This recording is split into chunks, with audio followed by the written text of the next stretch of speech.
Demonstrar lealdade e receber em troca traição certamente é algo terrível. E basicamente foi essa a dinâmica que marcou a história de um homem chamado Urias na Bíblia. E o pior de tudo é que a traição que Urias sofreu veio de alguém que era muito sensível à palavra de Deus. Alguém que se preocupava intensamente em viver de acordo com os preceitos do Senhor. Alguém que, não por menos, é identificado na Bíblia como o homem segundo o coração de Deus. Obviamente, estamos falando do rei Davi. E ser traído por uma pessoa ímpia já é algo muito doloroso. Mas ser traído por uma pessoa temente a Deus, de fato, é algo ainda pior. A verdade é que, na famosa e emblemática história de Davi, uma história de tantas conquistas, realizações e bênçãos, a história do rei mais importante da monarquia israelita, o maior escritor do livro de Salmos, o ancestral do próprio Senhor Jesus, nessa história há também Urias. Todas as realizações de Davi, por maiores que elas tenham sido, jamais foram capazes de esconder o seu erro com Urias. Por isso, ao se falar sobre a história de Urias, é impossível não pensar na queda de um homem de Deus. E neste vídeo, você vai entender tudo o que a Bíblia diz sobre quem foi Urias. Urias foi o heteu que ocupou um posto no exército do rei Davi. O nome Urias basicamente significa minha luz é Yahweh. Esse nome era comum nos tempos bíblicos e designa pelo menos 4 personagens na Bíblia, incluindo o sumo sacerdote da época de Isaías durante o reinado de Acás, um profeta fiel ao Senhor contemporâneo de Jeremias e um sacerdote do período pós-exílio. O Urias do qual estamos falando era um hitita ou um heteu, esses dois termos se equivalem na literatura bíblica. Para quem não sabe, os heteus eram um povo indo-europeu que em cerca de 2000 a.C. estabeleceu um império na Anatólia Central, território da atual Turquia. Porém, a identidade dos heteus citados na Bíblia é muito discutida. Considerando o período e o contexto histórico das passagens bíblicas em que essas pessoas são mencionadas, há diferentes interpretações sobre os heteus bíblicos. Mas as principais consideram que geralmente eles eram povos heteus que em algum momento migraram para a região de Canaã e seus territórios próximos, ou que eram habitantes de reinos do norte da Síria durante o primeiro milênio antes de Cristo, normalmente designados como neo-heteus. No caso específico de Urias, muito provavelmente ele era um neo-heteu sírio. Inclusive, nós sabemos que a base do exército de Davi era formada por tropas mercenárias estrangeiras. Seja como for, fica claro na narrativa bíblica que Urias era um estrangeiro. Porém, Urias residia em Jerusalém, e considerando o significado do seu nome e o exemplo de sua conduta, parece coerente sugerir que ele havia aderido à religião hebraica. Alguns comentaristas até enxergam no comportamento de Urias uma certa preocupação em observar a festa dos tabernáculos. E a Bíblia diz que Urias era casado com uma mulher chamada Batseba, filha de Eliã e neta de Aitofel, o Gilonita. Mas a Bíblia não fornece nenhum detalhe específico sobre o relacionamento entre Urias e Batseba. O destaque de Urias nas Escrituras deve-se principalmente ao episódio do adultério de Davi com Batseba, na época sua esposa. E a Bíblia registra que a tragédia de Urias começou quando ele estava longe de sua casa. O texto bíblico informa que Urias estava na guerra contra os amonitas, na época em que as tropas israelitas estavam investindo contra a capital amonita Rabá, sob o comando de Joabe.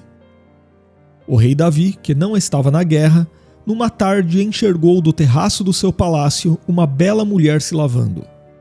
A princípio, ele não sabia quem era aquela mulher, mas rapidamente foi informado de que se tratava da esposa de Urias. Mesmo assim, Davi não se intimidou com o fato de Batseba ser uma mulher comprometida e mandou que seus mensageiros a trouxessem. Aquela era a ordem do rei, e certamente Batseba não teve como resistir. Ela foi até Davi, se relacionou com ele e depois voltou à sua casa. Mais tarde, Batseba descobriu que havia engravidado. Mas como Urias ainda estava acampado com as tropas israelitas, obviamente o filho não poderia ser dele. Então, a mulher de Urias mandou avisar Davi sobre a gravidez, e foi a partir daí que o rei de Israel começou a tramar o seu plano terrível. Primeiro, ele ordenou que Urias fosse enviado por Joabe de Rabá a Jerusalém. A ideia de Davi era fazer com que Urias voltasse para casa e se relacionasse com Batseba, dando a possibilidade de a gravidez daquela mulher ser justificada junto a Urias. Porém, Davi não contava com a persistência e a lealdade de Urias. Quando chegou a Jerusalém, Urias se encontrou com Davi, que fingiu procurar saber de notícias sobre a batalha. Depois, Davi ordenou que Urias fosse para casa descansar e, em seguida, lhe enviou um presente da mesa real. Mas ao invés de Urias ir para casa, ele resolveu se deitar à porta do palácio, junto com os servos do rei. Então Davi foi informado que Urias havia ficado no palácio e o questionou sobre o motivo de ele não ter ido para casa. E a resposta de Urias a Davi revelou o tamanho de sua lealdade. E disse Urias a Davi: a arca, e Israel e Judá ficaram em tendas, e Joabe, meu senhor, e os servos de meu senhor estão acampados no campo. E hei de eu entrar na minha casa para comer e beber, e para me deitar com minha mulher? Pela tua vida, e pela vida da tua alma, não farei tal coisa. E no outro dia, a Bíblia diz que Davi até convidou Urias para um banquete com o objetivo de embriagá-lo, porém mesmo assim, Urias não foi para casa e preferiu dormir na porta do palácio a fim de manter seu posto de soldado. Então, ao perceber que não conseguiria fazer com que Urias se encontrasse com Batseba, Davi escreveu uma carta a Joabe e a enviou pelo próprio Urias. Aquele soldado leal nem imaginava que estava servindo como mensageiro de sua própria sentença de morte, pois na carta de Davi havia ordem para que Joabe colocasse Urias na frente da maior batalha e fizesse com que as tropas israelitas o abandonassem ali, para que ele fosse ferido e morto.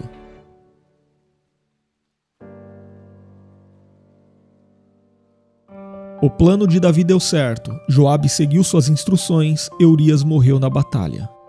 Já em Jerusalém, ao saber da morte do marido, Batseba se lamentou, mas depois, terminado seu período de lamento, Davi mandou que a trouxessem ao palácio e ela se tornou uma de suas esposas. Portanto, Urias morreu sem nem mesmo saber que havia sido traído pelo rei a quem tinha jurado lealdade, e que sua esposa estava grávida de outro homem. Ele morreu sem saber que estava sendo vítima de um homem a quem tanto admirava, um homem temente a Deus, mas que havia permitido que seu coração fosse dominado pelo pecado. Davi, por outro lado, pensava que seu pecado ficaria definitivamente encoberto. Batseba, inclusive, chegou a dar à luz ao filho que esperava de Davi. Porém, Davi tinha conseguido esconder seu pecado de Urias e de outras pessoas, mas não conseguiu esconder de Deus. Parece que o rei de Israel havia se esquecido de que não há nada encoberto perante os olhos do Senhor. E a Bíblia relata que o Senhor enviou o profeta Natã para confrontar a Davi por causa de seu grave pecado contra Urias. Através do profeta, Deus relembrou Davi a respeito de como ele o havia escolhido como rei, o livrado de seus inimigos e o abençoado muito, e apesar disso, ele tinha praticado aquele mal. Então Deus anunciou a Davi que, assim como ele havia ferido Urias à espada e tomado a sua mulher, a espada não se apartaria de sua casa, e suas mulheres também seriam tomadas por outro. E nada disso aconteceria escondido, como Davi tentou fazer, mas aconteceria de forma pública perante todo Israel. E tão logo a cobrança do Senhor veio sobre Davi, e seu primeiro filho com Batseba adoeceu e morreu. Depois, a sequência da história da família de Davi foi marcada por tragédias, e num determinado momento, um de seus próprios filhos, o Absalão, tomou suas mulheres perante o povo de Israel, tal como o profeta Natã havia anunciado. E esta triste história envolvendo Urias é mais uma prova de que, à parte da graça de Deus, não há ninguém realmente bom e justo que mereça, por méritos próprios, o favor divino. Agora, escreva nos comentários se você já sabia quem foi Urias na Bíblia. E não se esqueça de se inscrever aqui no canal se ainda não se inscreveu. E se tiver vontade de estudar a Bíblia de forma mais profunda e organizada, você também pode estudar teologia conosco. As informações estão na descrição do vídeo e no primeiro comentário fixado.